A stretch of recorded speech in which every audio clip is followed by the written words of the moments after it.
Welcome everybody, thanks for coming along to our talk entitled The Conflict Conundrum. Why the conflict conundrum? Well, on various levels, and I'm going to ask about this in a minute, but essentially it's a part of life, whether we would like that to be the case or not, that we get into various different kinds of conflicts.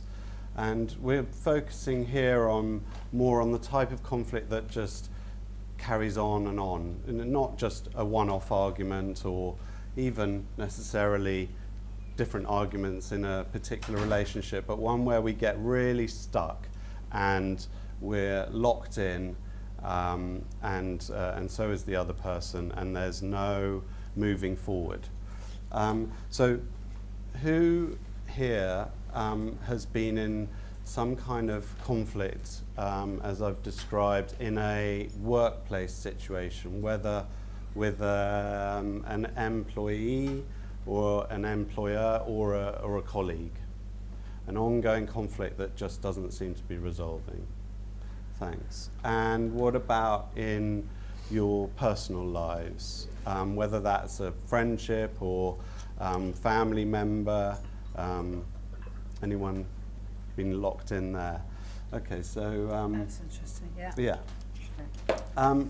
So when Annie and I started discussing conflict, we ended up, and this talk, we ended up coming to a few central themes that really resonated with us, and we'd never sat down and talked about it, but we come at it from two different perspectives for the purposes of this talk as well, is in that I'm a mediator, and I'll talk a bit more about how I came about to do that in a bit, but and Annie practices predominantly one-to-one, so I facilitate mediations of conflict situations in the workplace and in various other settings.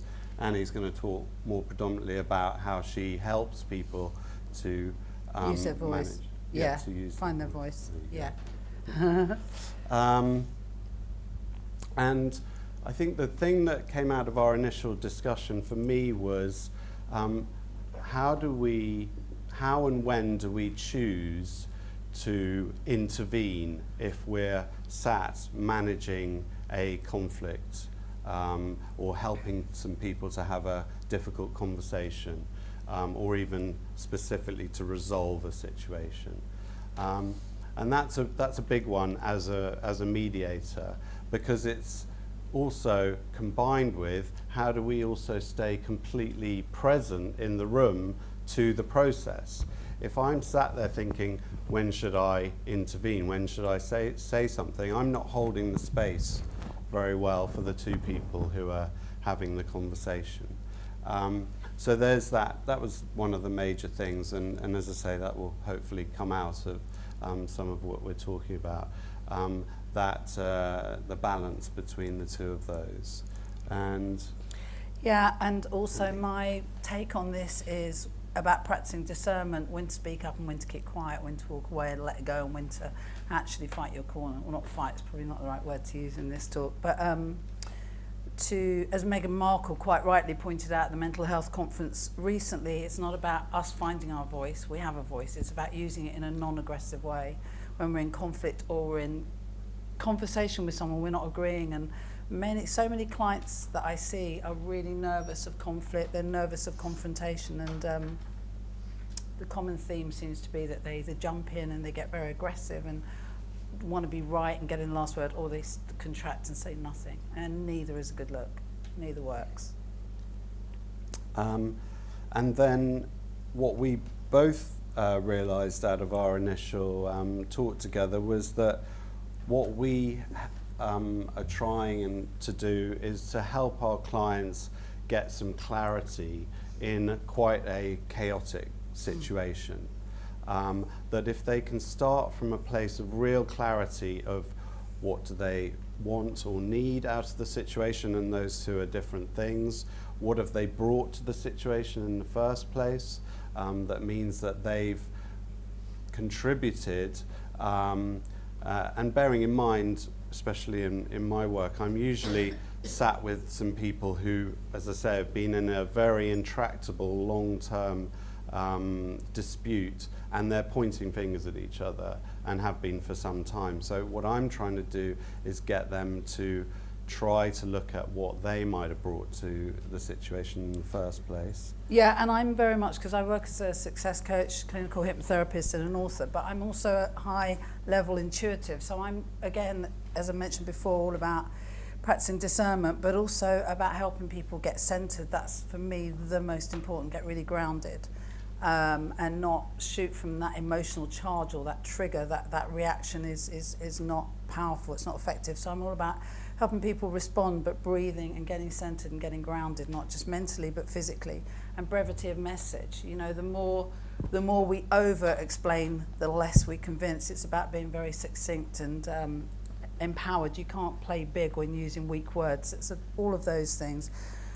So over explaining is under convincing.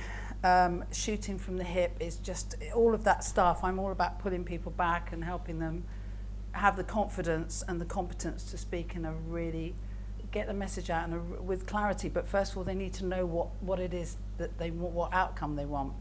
A lot of people are not clear, and the serenity is definitely in the clarity. And so how we decided to formulate this was that Annie and I would essentially have a kind of conversation, if you like, between us, and then also throw out some time for questions towards the end. We're both, well, I'm certainly, I can't remember, we're going to talk about some case studies to try and bring it to life a little bit. So yeah, let's get into that. Let's go. Okay. So one of the things I wanted to ask you, if you could tell us a little bit about your training as a mediator. So around the age of 30, I decided to retrain, do something completely different. And I just started looking around on the internet, simply what did I want to do? And I came across this thing called mediation. And actually in this country, conflict resolution and mediation really only started being used in a formal sense in around the sort of 2000s, maybe a little bit before that. Now, of course, there have been many different ways that people approach conflict and ask for help in conflict, but mediation specifically was something that came over from the States as a process only, as I say, about 20 odd years ago. And so I trained initially as a commercial mediator, so specifically to help businesses to resolve conflict, and found that quite interesting, but knew there was another part of me that wanted to do something which was maybe more focused on relationships and how do those develop, even though, of course, relationships are always involved in any conflict situation. So I headed off on a bit of a tangent, did some psychotherapy training, but quite quickly realized that actually I'm by nature quite a forward-thinking, solution-focused type of person. So headed back into the conflict resolution and ended up doing a 3-year master's at London University, which is a very broad and interesting course. It went from hostage negotiation techniques through to family, community, more commercial stuff, philosophy. There was all sorts of stuff in there. So it was a really interesting course, and I felt like I'd found what I really wanted to do. So could you describe the different types of mediation to us? Yeah, I mean, in simple terms, it breaks down into 3 categories. So commercial mediation, as I said, is more how do businesses resolve conflicts, usually over some sort of contract. So 2 businesses have come together, done a deal, set off on the deal, and at some point down the road they have had misunderstandings, or one has done something that the other feels is egregiously bad, and they start to get into a conflict. They usually go straight to a lawyer. That's the first port of call, and not to downplay lawyers' usefulness in certain situations, but what that does is usually gets them further entrenched into the positions that they're taking and stops them communicating with each other. The lawyer takes over the communication, letters are going back and forth, and so that's commercial.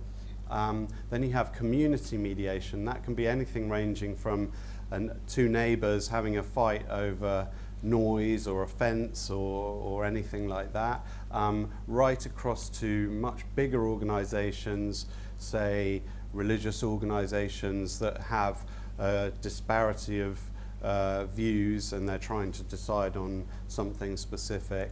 For instance, women bishops in the Anglican Catholic Church, and they might call in mediators to help them to come to some sort of resolution. And then finally you have family mediation.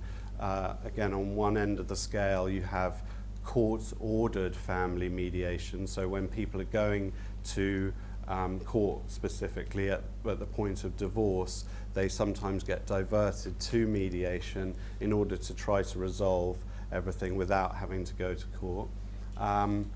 But also, coming along the spectrum, there are, and this is probably where I sit in my family mediation practice, I'm helping couples who aren't necessarily decided to split up, but they're pretty close to it, usually have children, and they either want to repair the relationship, or at the very least they want to be able to co-parent as effectively as possible for the sake of the children. So those are the different types of mediation. And how about different styles of mediation? Well, again, those different types of mediation kind of require different styles. So on the business end of things, you're usually trying to help some people who are in quite a difficult position to have a conversation where they're not going to lose face, where potentially they will have to, on both sides, report back to superiors as to what they've done, or investors. So they need to be able to go and say, we didn't make a mess of this and lose money as a result of the mediation.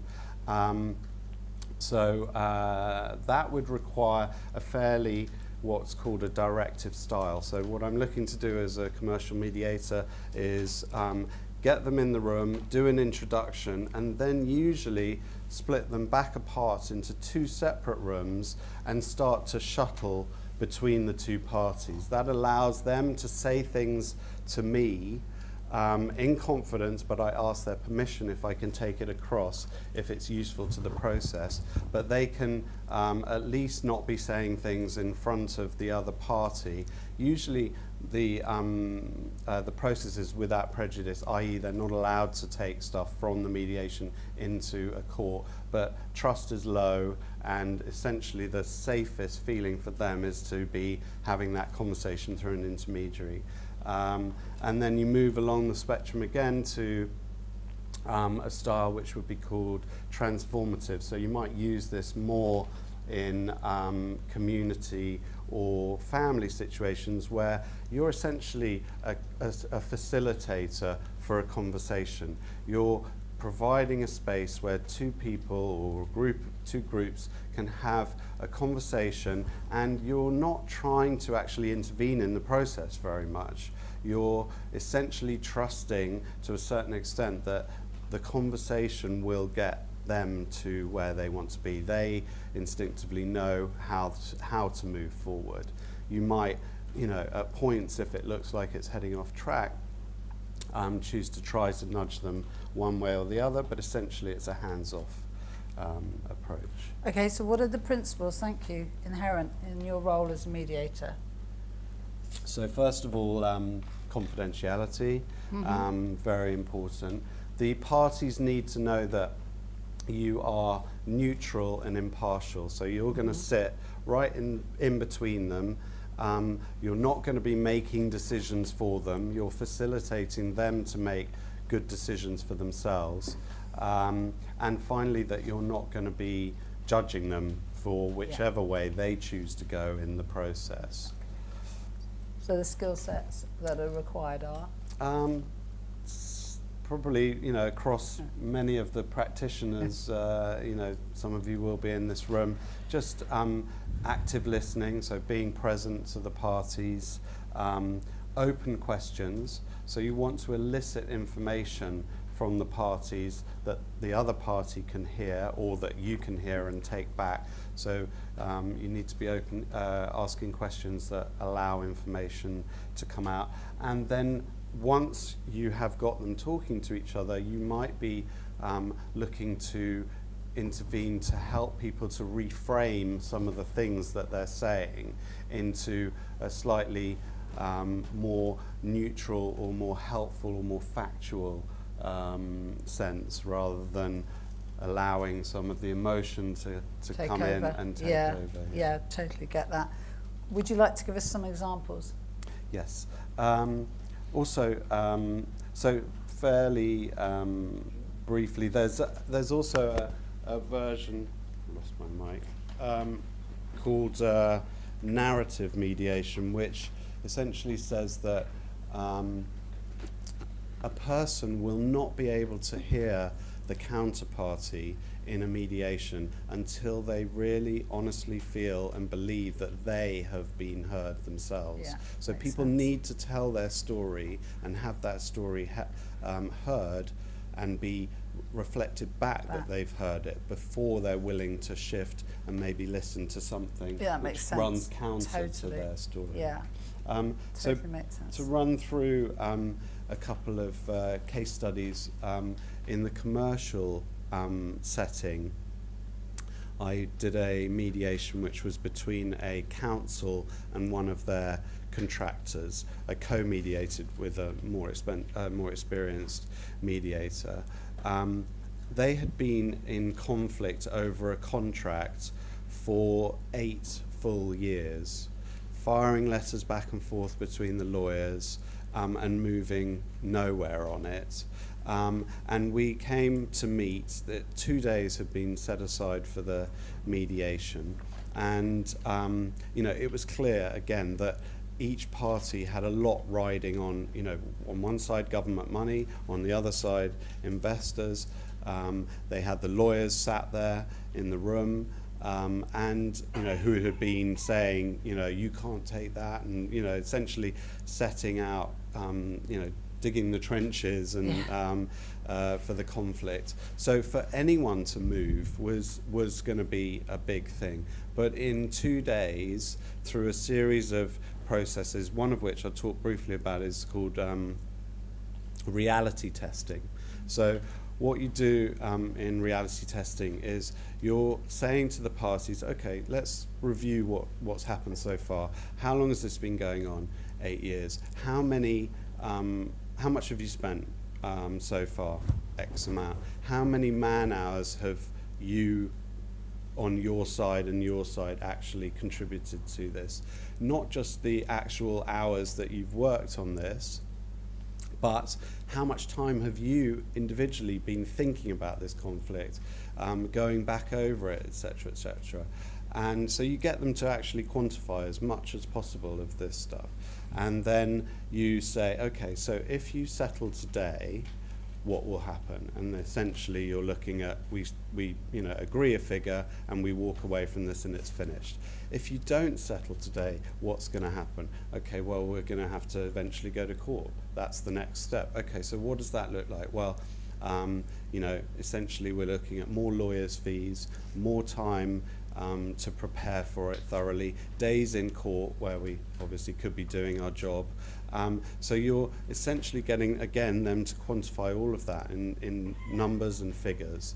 and then you have a very stark reality of what the opportunity is today, and the opportunity cost of not settling today. Just looking at the payoffs okay. Yeah. So that was commercial mediation, very much the directive style, took each parties into two different rooms. I think they finally came together probably about 2/3 through the second day in order to start actually agreeing terms. So you wrapped it after that? After 48 hours, they'd shook hands. I think the figure under disagreement was something like 2.5. They split it 50-50 and they walked away. Now that's, an 8-year process done in 2 days. And that's not unusual in commercial mediations. Yeah, absolutely. So, to talk then about community briefly. Yeah. I was asked to, because I work in addictions and mental health as a interventionist case manager as well, I was asked to help someone. I was called by essentially their business partner who had an addiction problem. Started a process with all of that, but what I've always done during my practice is look at whether it's family or the colleagues around. I'm looking to help the whole of the system prepare for the person who's coming back from any kind of treatment, but also at some point to resolve some of the conflict that's happened during that process, whether that's been overt or covert. So started working with the colleagues. There were management and agents and all sorts of people on one side, and with the family members on the other side. And obviously, if there are deeper needs for therapy and everything, then I refer those out to the appropriate professionals. But essentially, I act in these kinds of situations as the kind of glue across the whole process. And with that position of trust and knowledge of the whole picture, I'm able to help people to move forward through the process. The whole thing took probably about 18 months, and now everything's sort of running smoothly again. So. And family? Yeah, family with a couple that I work with. Now, family's an interesting one. Some people would say, you should have the couple in the room from the beginning all the way through. My take in the way that I like to practice is that if there's been an inordinate amount of conflict, I like to try and work with each of the parties separately for a period of time, get them to understand what they brought to the relationship, which has nothing to do with the other person, and so understand how the other person and the dynamic between them might have triggered them into some very difficult feelings for themselves. Once they've really understood that, and that can take some time, then I'm looking to bring them back together to have a conversation which has taken a lot of the heat, the unnecessary heat, out of that conversation, knowing that of course they might re-trigger each other in the room, but I'm able to then point back, because I've got permission from each of them, to the work that we've done, so that they can understand that that's what's happening, and stay in the room, stay in connection with their partner who they want to work things through in whatever way that's going to work out. Yeah. So that's really Thank you for explaining that. And then so finally, really to wrap up my side of things, I'm looking to really, I have to take care of myself in my practice. I have to have done a lot of work on myself to understand what am I bringing into the room, because I can get triggered by either party. I can, ride to the rescue of someone in distress. I can, pal up with someone who I think has, got the right view on the situation, and that can work either way, male or female. So I need to be very aware of, what my stuff is. Yeah, definitely. And definitely make agree sure with I'm that. not landing it on them. Yeah, absolutely. So Can't that really leak it out, right? Yeah. Yeah. So that sort of wraps up my Thank side you. of things as a mediator, and I'm going to start asking Annie to explain a little bit more about what she does. So, Thank you, Rupert. yeah. So what do people need to bring to the table in a conflict situation, in your experience working with clients? Yeah, so conflict is inevitable for all of us. It's everywhere. And the methods that I use with clients I've drawn from my own experience, and also proven methods at work that I've researched over the years. And again, I echo what Rupert said. I have to do my work. I have to look at my part, because I too can get triggered. And I find with clients, and I wrote a lot about this in my last book, The Confidence Factor. I wrote the difference between arrogance and confidence, and I cited Nelson Mandela and Hitler, which publishers were a bit freaked out about, but I wanted to show, yeah, they were like, why would you bring Hitler into your book? I wanted to show the difference about, you know, coming from a place of your new norm, being confident within, which is not about shouting and being loud and being arrogant and showing off. It's about quietly being comfortable with yourself and who you are, claiming your power. So it not just is an attitude, but it becomes a lifestyle, and that's how I work with people.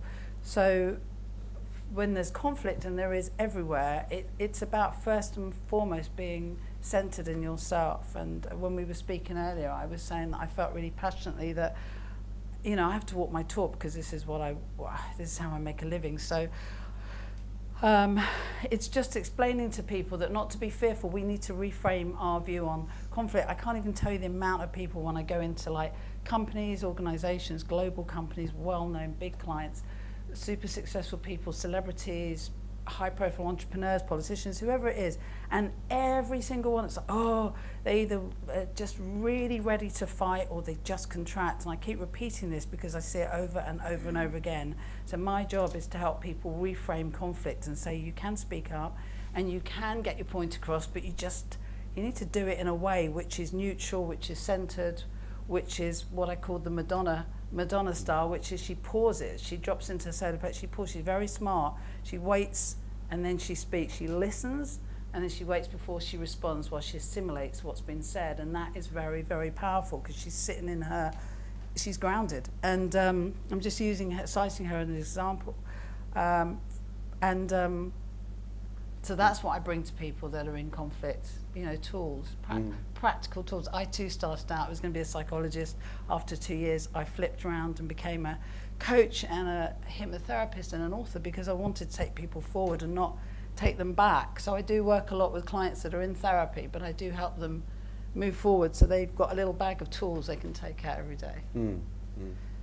And what kind of things lead to people having a lack of confidence leading into a conflict situation that you're trying to address? So it's a lack of skills. It's historic trauma. A lot of people get reactivated in trauma, or it's fear around, maybe they've spoken, I've heard this a lot, where people are being bullied in the workforce. HR are worried about the legal implications, and nothing really gets done. And what happens is, when they have spoken up, nothing's been resolved, or they've said something that's got worse. And that's because we're not taught at school or university or college, we're not taught these tools. Where are we supposed to learn them? We all bumble along, doing the best we can. So then my job is to say, we need to reframe that.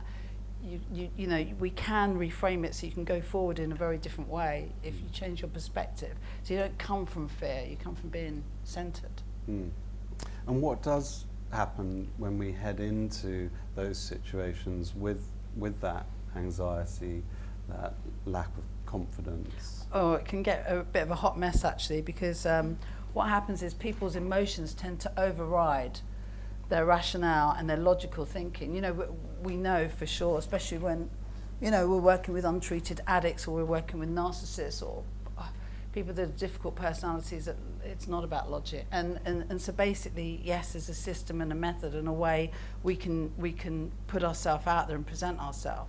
But if we're not prepared within ourselves, we're gonna get derailed very fast, and it can get very messy. And then there might be, then the ego starts jumping in on board, you know, and starts getting in. And we doubt our abilities, we don't trust our judgment. So many clients say to me, well, I started off all sort of like clear and and then I went like that. That's because they jumped into their emotions without actually sticking to the facts. It's easily done. And so how do you, in your private practice, help your clients to overcome those fears, anxieties, heading into conflict? Yeah, we spoke about earlier, didn't we, about my passion for helping people grow their courage muscles. You know, we're not going to get a good stomach going to the gym once a year. It's not going to happen. It's the same with the courage muscles. We've got to pump them up, and we've got to get them flexible and pumped up so they're more robust. So what I always suggest to people is that they trial like a little tiny thing that they may be nervous of asking their partner something, maybe nervous of asking their boss, maybe just practice so it becomes the new norm. Just get into that practice of having wants and needs and feeling okay about that. Because a lot of people tell me that they're in a situation with someone where as long as they're wantless and needless, everything's okay, whether it be at work or at home. It's not about that. It's about having wants and needs and owning them and feeling comfortable with them. So if people just start with a tiny thing, they can build up, and the tiny steps are what make the big difference. It's just they've got to be practiced regularly for the muscles to get bigger.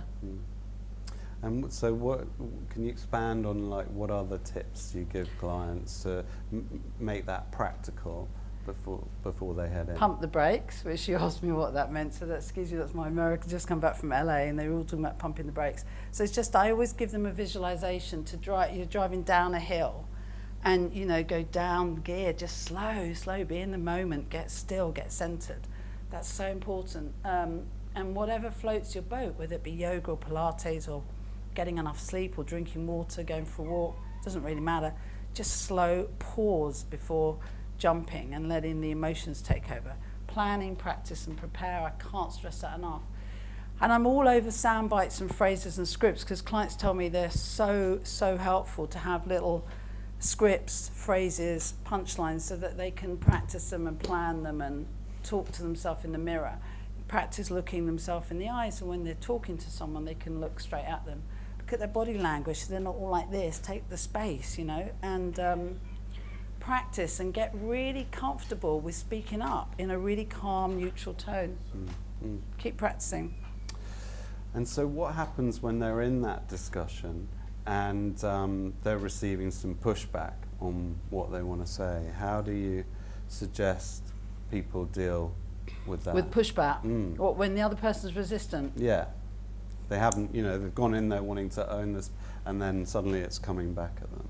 Well, a couple of things is I always talk to people about the consequences of not having these conversations. I struggle with this for years, so I do come from, I'm qualified by my own experience, is that it's you know, we talk about it in coaching as stacking, is if we don't actually face conflicts, face what's going on, face these conversations, we will keep stacking resentments and we'll keep stacking the fear, and what happens is our courage muscles will just, they just go like that. So, and I've found for me, stuff just keeps coming back. There's nowhere to run to. I've got to look at this stuff. So I say to people, look, here's the thing. Have a look at what happens if you don't deal with this stuff. It'll keep coming back. And also, in this fast-paced world, we open ourselves up for manipulation and narcissists and people that are not particularly got our agenda or our back to come in and manipulate us. If we're just known as everyone's darling, it's not productive at all. So I ask them to look at the consequences, and once they consider those, they start seeing things with a different perspective. It's a little bit like the reality testing thing. Yes, very similar. What's it going to feel like for you not carrying this through? Yeah, and also I have said to people, you know, if you're in a conversation with a difficult personality, and God knows there's a lot of them that I've come across, a lot of them, and they're everywhere, is you know, just kind of step into their shoes for a moment rather than trying to be right and get in the last word and rah. Just choose your words carefully. Look at your part and see if you've perpetuated it or you've antagonized it. A lot of people I found that are difficult personalities love to poke the bear. They love to poke the bear. They want to get a reaction. They want to rile somebody up, and they almost enjoy it. And I'm constantly saying, don't let that happen.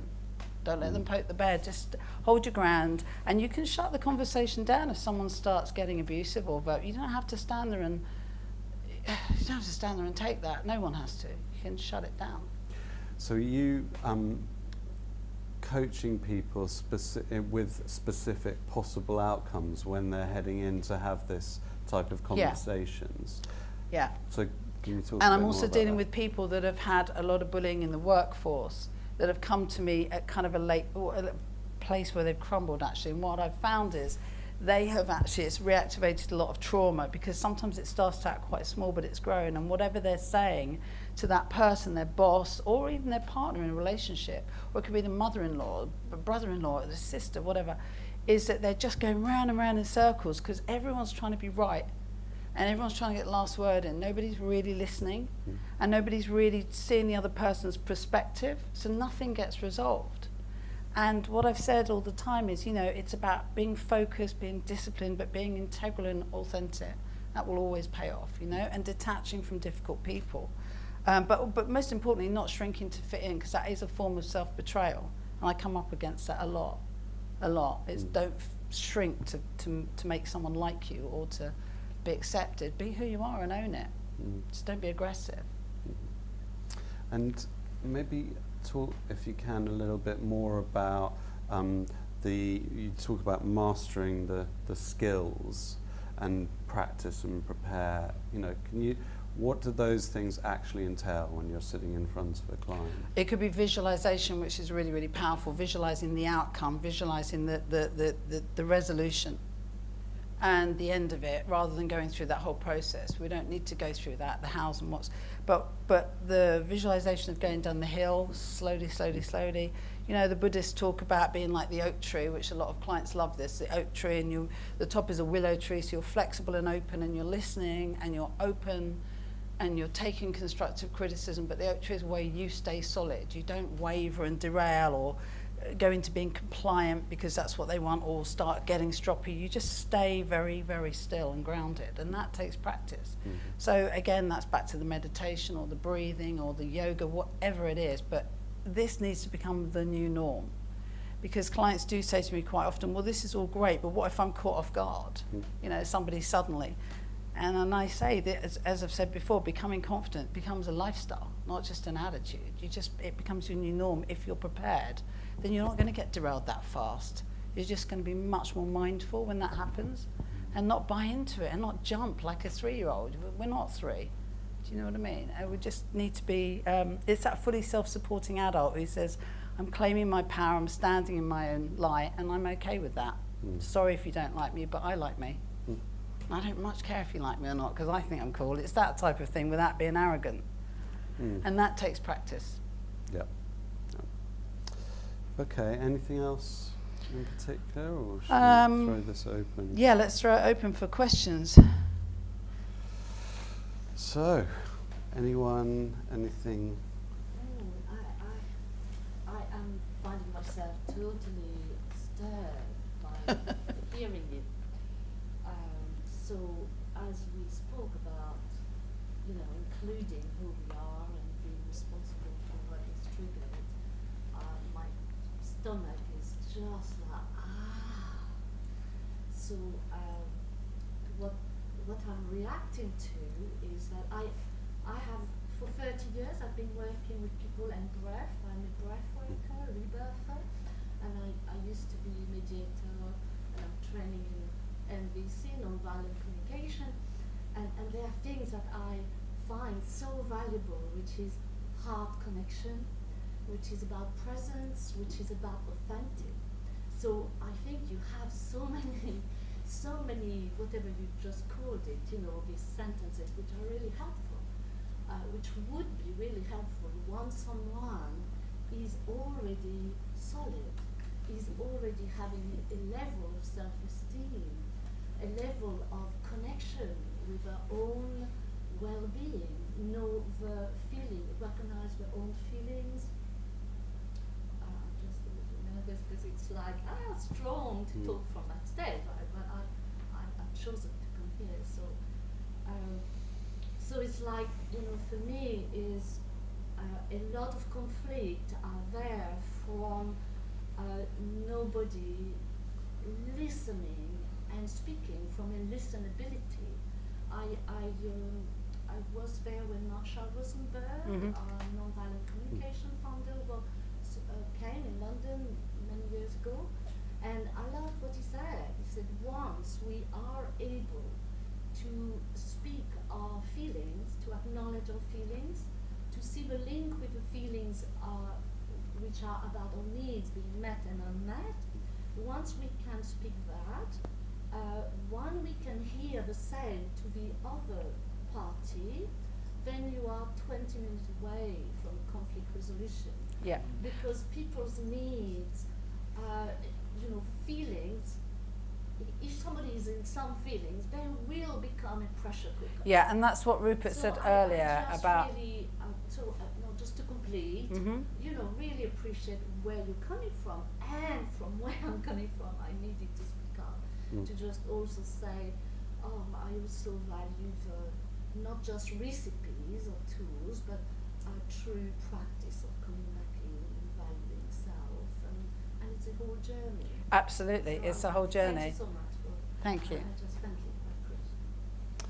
Well, just to say back on that, I mean, what you reminded me was that, as I said, I'm someone who's solution focused, and reminding myself to reconnect to my heart, breathing, yes, for regulating any nerves or whatever, but also breathing into the heart and trying to, provide that in the space.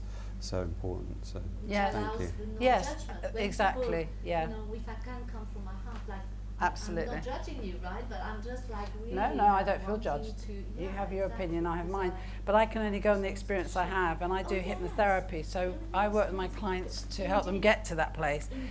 But we were saying actually earlier that in a business situation, feelings are great, but unfortunately a lot of people will, there's another language that goes on. So it's a mix of the two. When there's a fast-paced environment that people are working in, and I'm slowing them down, they also need to be able to hold their ground, because they'll get stamped on, unfortunately.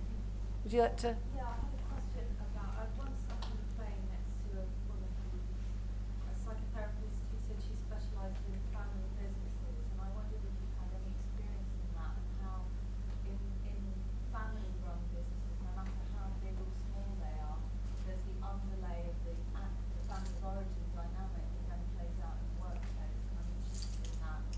Yeah. Have you? I've actually had quite a few clients that come from family businesses, and there's been all the triggers happening, and so that's a really interesting one about they've come in and they haven't been aware of what triggers are being pressed until they've stopped and we've spoken about it, and it's been untangled. That's been the first process, and then there's been lots of different ways of resolving, because obviously I'm just hearing it from one person's perspective. But how about you in terms of mediation around that? Yeah, I think going back to that word clarity is really important on two levels. One, that you're in a business, and a business has certain needs, and it's looking to turn a profit, or it's got its set of structures and etc. etc. On the other hand, you're bringing all of that family history into that structure, and what I try and do again is separately, because so often if you're saying the types of things that I'm asking people to look at, i.e. what do you understand what you're bringing to the family business on an emotional level? Do you really understand how the interactions and the dynamics work? So I'm looking usually to have individual sessions with the family members to coach them on that stuff, to get them to a place of understanding before trying to help the system to function more effectively. I don't know if that answers. And there's a lady here over on the right. I wanted to very briefly describe a situation as a therapist I found myself in. So whilst I'm hearing the solutions and I know that they work, wow, when you're in it, it Yeah. takes so much time. Yeah. I went to work in another country with a work permit. It was a big organisation. I went to join a clinical team of 8, and 7 were fired in my first year. So it was incredibly difficult. All the people that were brought in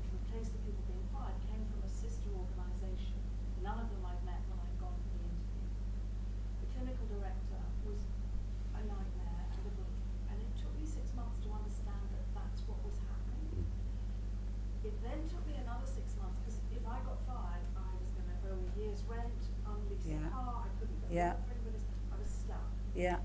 It took me another 6 months to really work through it because I felt pathetic, you know, I completely undermined it, and there I was as a therapist. And it took me eventually to get into trauma treatment, to admit that I was actually traumatized. Yeah, by yeah, this, yeah, and to take yeah. it all the way back Yeah. to memories of family stuff, to finally, a month before I left, so 4.5 years later, to suddenly not see this person as the absolute threat to my life. Yeah. It was the most extraordinary process. Now I'm grateful now, and I'm grateful now, and I get it, but wow, it's Yeah, it's so huge. hard. Yeah, yeah, yeah. Yeah, that's why I'm really passionate about combining my hypnotherapy with, you know, with the coaching, because they give them the practical tools and then we get into the other stuff and we work on the healing as well. And I do that with all my clients because I say this is not just one-sided. We do need to look underneath what's going on. And I think what's so powerful is that people they cry and other stuff comes up and then you've got to look at that. But at the same time, they've also got to get up in everyday life and earn a living. You know, it's not just about, you know. So so I really hear what you're saying, and it really can reactivate a lot of stuff. Yeah. Well, I now I really got hear back you.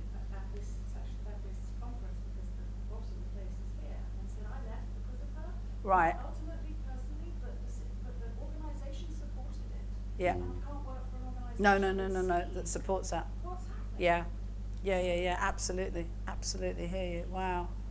Yeah, it is tough. I mean, for me, although I'm a mediator, I can't mediate my own disputes. You know, if I'm in in a conflict, I'm feeling Yeah. all of that stuff. We have to do our own work, to a yeah. greater or lesser degree. Yeah.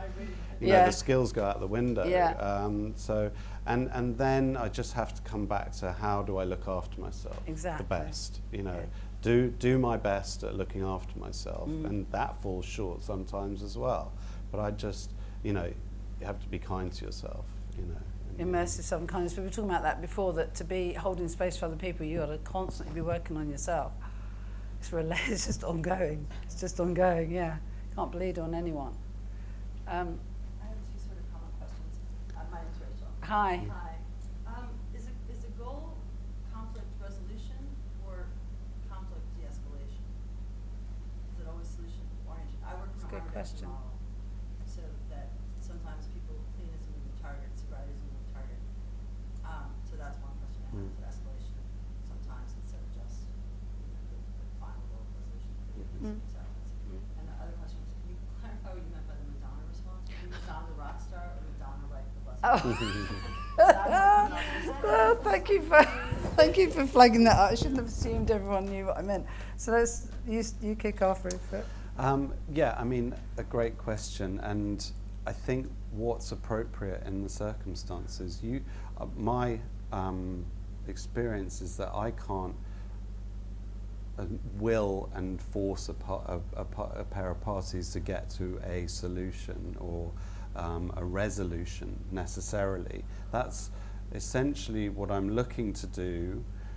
However, you know, they are going at their pace, and it might be that this process is spread not just, you know, it's not just, you know, a half day or whatever. That if I sense that, you know, as you say, de-escalation maybe as a step to getting further on from that, or as a goal in itself, then I'm looking to immediately say, you know, I think we should be doing what we can do, you know, however I'm phrasing that, doing what we can do today and reconvening at some point. But as you say, to try and take some of the heat out. And that's when I go back to the parties individually, and I'm trying to work with them individually, but in a balanced way. So they both know that I'm spending exactly the same amount of time with each other. And yeah, that's the impartiality and neutrality bit that I'm bringing in. Was Madonna the rock star? That's what she's saying. It's just Easter. So I ought to have said that. I apologise. Anybody else got any questions? Anything else at all? Any general questions or? But one last question, it's a technical question. Does supervision exist in mediation in the same way it does in therapy? Yeah, absolutely. I would say, you know, I've got a mediator who I check in with regularly. They actually bridge a few different practices which mirror mine. But yes, definitely, I would, in any practice, be looking to, to get some support and supervision, for sure.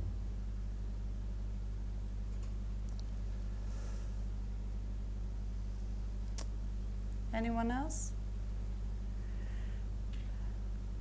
Take advantage whilst we're sitting here. If you've got any burning desires, go for it. Any funny stories? Well, that's Thanks. a good question. Usually had in this, Yeah, that's a good well of question. pity. Yeah. Humour's very healing, actually, isn't it? I have a lot of funny stories, but I don't know what you go for it. Mine might go on too long. I think, as I say, it's, not funny, but it always interests me, fascinates me, in fact, how people get into conflict and then how quickly actually things can be resolved if the right set of circumstances are set up, and they're helped to just see what they've been doing, essentially, which, can be said to be, kind of slightly crazy in some ways, in terms of having spent so much time locked onto one that, thing. yeah. And again, I know for myself, I can get into a Twitter war as good as, anyone else. But, when I check myself and I go, what are you doing? There's so much else that I could be doing rather than trying to heal some old stuff, or I'm feeling a little bit kind of unhappy with some other area of my life. I'll chuck it into Throw it over there, that. So it's yeah. really I suppose what I try to do, again, for myself, and then I'm trying to bring that to clients, is try to have a bit of a laugh at yourself. Yeah, definitely. And what you're doing Yeah. in the process. Definitely. How do you prepare yourself for the first meeting when you've had that initial, obviously probably phone call, right? And then how do you psych yourself up to go into the first meeting with a company or a family? So do you just some thoughts on that, just some ideas. Sure. Prepare. Yeah, I don't know. Do you want to? Yeah, I just wanted to say, to come back to you, if I may, that I had a client, really successful architect, lovely, lovely guy, and he made me giggle because he said, look, I've come here, my wife doesn't actually know I'm seeing you. And I was like, okay. And no, he said that on the phone, and I said, what is it specific you want to work on? He said, fear of public speaking. I said, okay, fine. So I couldn't figure out why his wife wouldn't want to know that, or why he wouldn't want to tell her. And then he came, and he was so lovely, and he said, actually, it's not really the public speaking. He said, I've never stood up to my mother-in-law, ever. And I said, okay. And he said, I'm literally terrified of it. Anyway, after a couple of sessions of hypnotherapy, his wife said to him, 27 bloody years we've been married, 27, and you just said no to my mother-in-law. Where have you been? How did that happen? Which I thought was quite funny. His wife's now become a client because she wants to speak up to her mother. But the fact is, at the end of the day, it is extraordinary, sometimes quickly, sometimes slowly. And then because he did that, he started feeling comfortable in public speaking, and he started enjoying that. And then and on it went. He suddenly found his voice. So it was about, let's have a bit of fun, not at the mother-in-law's expense, but let's lighten this up a bit, rather than taking it all so seriously. And because we did that, he was able to loosen up and be more accepting within himself.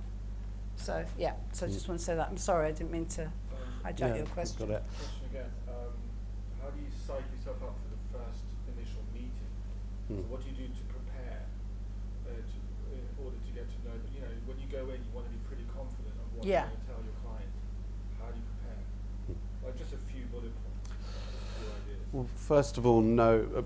Mediation is quite a specific process. So you get in the room, you've arranged the room, so you get there early, you've arranged the room how you want the room to be, you're going to say to the parties, you know where you want to sit, and you're either going to offer them to sit or you might place them. So you own the space first.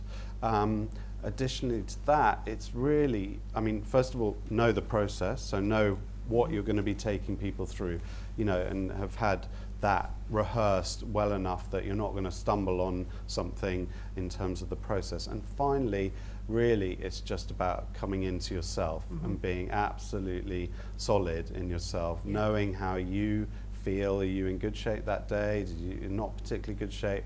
And just kind of center yourself in whatever way that works, because that's what they need. They're all heightened and scared and angry and whatever they are.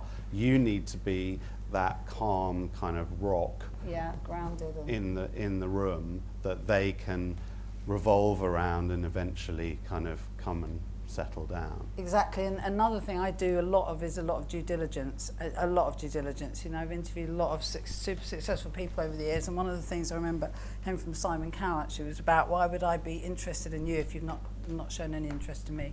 So one of the things I do, if it's a big corporate company, a well-known company, or even individuals, actually, I will do my due diligence, so I'm really up to speed on them and I can ask questions.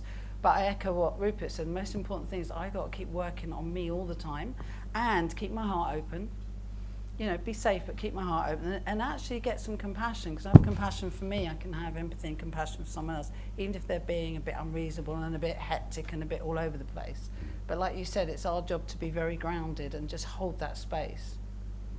And then what I find is people actually that are all irate it starts getting diffused. So the minute they can see you're compassionate and you're opening your heart and you're being kind and reasonable, but you know your stuff, I don't know about you, but I find people then start, it just changes the whole dynamic. Yeah. Does that answer it? Yeah. Any other answers? Questions? That was Freudian, wasn't it? So financial element, process, and I imagine a fee at the end, and what are the ethics around that, and how does that make the process remain impartial, and who's the client and who isn't? So with a classic mediation, you're looking for the parties to split the fee. That's basically how that comes. You know, if it's a family, that's potentially a different situation. And you need to just have that discussion in the room and understand that that is part of what's going on for you and for them. And I think it's just being honest and open about it, transparent about it, really. Have that difficult conversation, even though it might be a little uncomfortable. But reassure that I'm here, and despite that apparent inequality potentially around the money, I'm going to be here as a neutral, impartial for you, in order that you can come to the best outcome that you need. Someone was going to say something. Yeah, I'm curious, how do you work with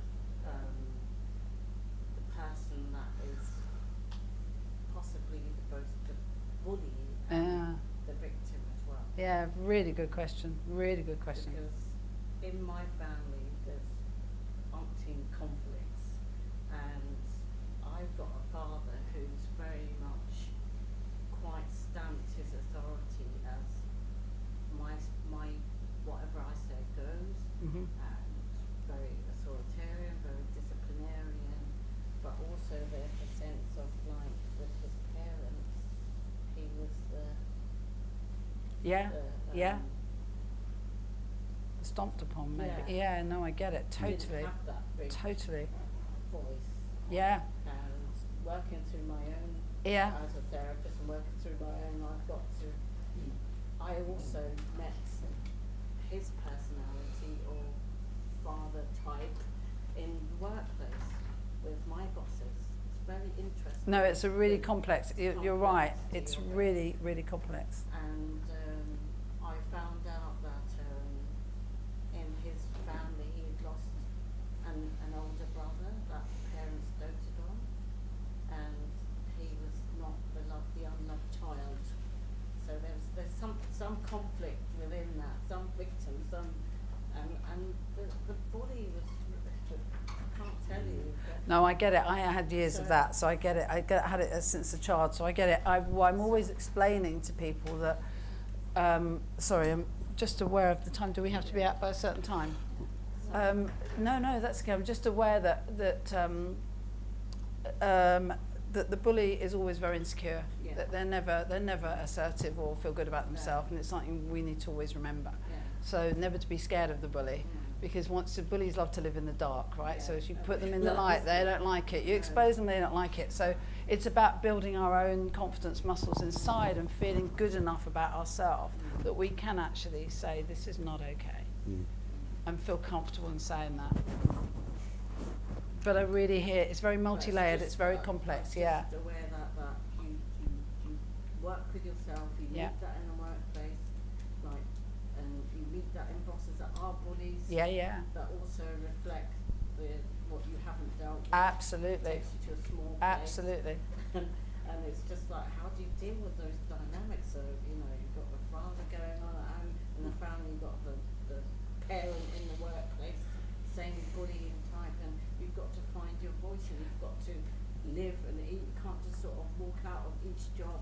No, and it'll just come back. Yeah. Just Yeah. meet the same thing. So it's just working on ourselves. It all begins with us, doesn't it? It's just working on us constantly. In a simple way, if I may, my understanding is that whatever we do not feel, whatever we don't feel safe to feel, the feelings just want to be felt, so we attract more Yeah, of the exactly. same. In a simple Absolutely. way. Absolutely. Yeah, that's absolutely right. But I'm also, sorry, just quickly, That's I'm okay. also interested in organisations that promote that anti-bullying, anti-harassment, and it's just, there's still a power dynamic that happens between a person who's not in a seniority or position of power, that they seem to this is what I've experienced, they're able to deal with the dynamic if it's at a low level, but a senior to a rank and file, it's a different relationship, it's held differently. Yeah, it's interesting because I'm I'm wondering if you're aware of that dynamic. yeah, where aware of a lot of dynamics because I get taken to a lot of directed to the companies. admin in the Yeah, companies, it's a totally. different mediation. And I hear that stats show the biggest bullying culture is in charities. There you Okay, go. well, thank you, And the everyone. healing If you want to professions. come Thank up you, and guys. ask any further questions or Thank you.